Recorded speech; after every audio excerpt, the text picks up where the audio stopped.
ഔലിയാഉല്ലാഹി ലാ യമൂതൂൻ. ആരംഭ റസൂലുള്ളാഹി സ്വല്ലല്ലാഹി അലൈഹി വസല്ലമ തങ്ങൾ പറഞ്ഞതും അത് തന്നെയാ. അള്ളാഹുവിന്റെ ഔലിയാക്കന്മാർ ലാ യമൂതൂൻ, അവർ മരിക്കുന്നില്ല. വലാകിൻ യുൻഖലൂന മിൻ ദാരിൻ ഇലാ ദാർ, മറിച്ച് ചിറ്റടിമീത്തല വീട്ടിൽ നിന്ന് മടവൂര് മഖാമിന്റെ പള്ളിയിലെ വീട്ടിലേക്ക് താമസം മാറിയിട്ടേ ഉള്ളൂ.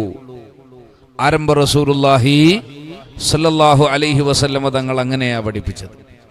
അതുകൊണ്ട് തന്നെയാണ് അവർ ഇന്നും നമ്മൾക്കിടയിൽ ജീവിച്ചിരിക്കുന്നത്.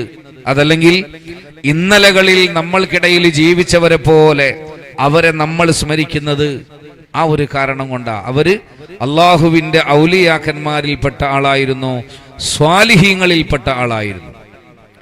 സ്വാലിഹീങ്ങളിൽപ്പെട്ട ആളായിരുന്നു എന്നതിന്റെ തെളിവാണ് മഹാനായ സി എം വലിയുല്ലാഹി ഖദ്ദസല്ലാഹു